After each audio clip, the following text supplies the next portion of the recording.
This is Dan Terrace from BioVideo Daily Show, and I'm here with Seth Hetherington, who's an expert in infectious disease and in the new stages of vaccine development. Hi, Seth. Hello, nice to be here. Good. Tell us about what you're doing with vaccines, where they have been and where you think they should be going.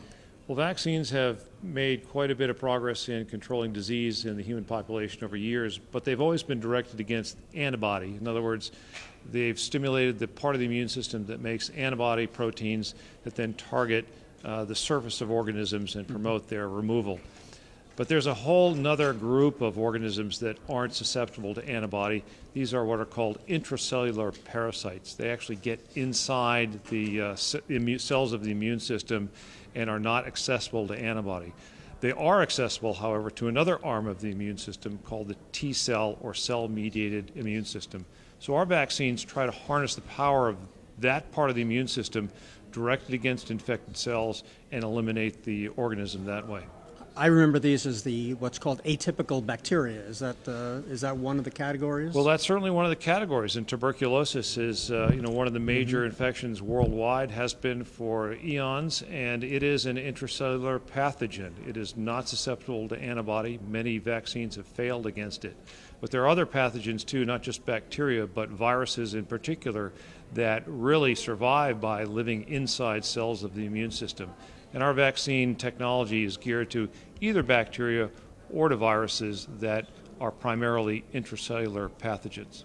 And where are you in the stage of development of these T-cell vaccines? We have a candidate T-cell vaccine for herpes simplex type 2. This is a virus that infects 1 in 6 sexually active adults in the United States, and it's a therapeutic vaccine. So it's designed to try to harness the immune system to gear it toward controlling the virus in a way that will keep it from spreading or keep it from developing symptoms in infected patients. So these vaccines would be much more for therapy rather than for prevention.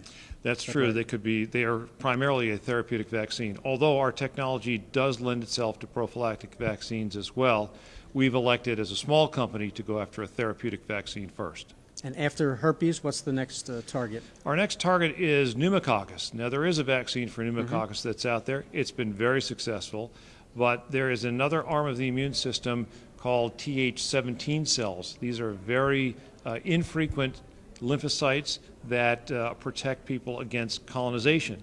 And this is a relatively new mechanism of action that's been discovered. It's been applied for, it's been shown to work for pneumococcus, but also staphylococcus and potentially other pathogens as well. So we have a candidate vaccine for pneumococcus that is based on protein, not capsular polysaccharide, and might be broadly applicable against all strains of pneumococcus. Well, many infections start with colonization first, so it certainly seems like this is a fruitful area. Well, that's exactly true. So while the current vaccines work once the bacteria gets into the bloodstream or hits a target organ, our vaccine would try to prevent the pneumococcus from actually colonizing the patient, which is the first step in developing an infection. Well, thank you, Seth. This is Dan Terrace for BioVideo Daily Show. Thank you very much.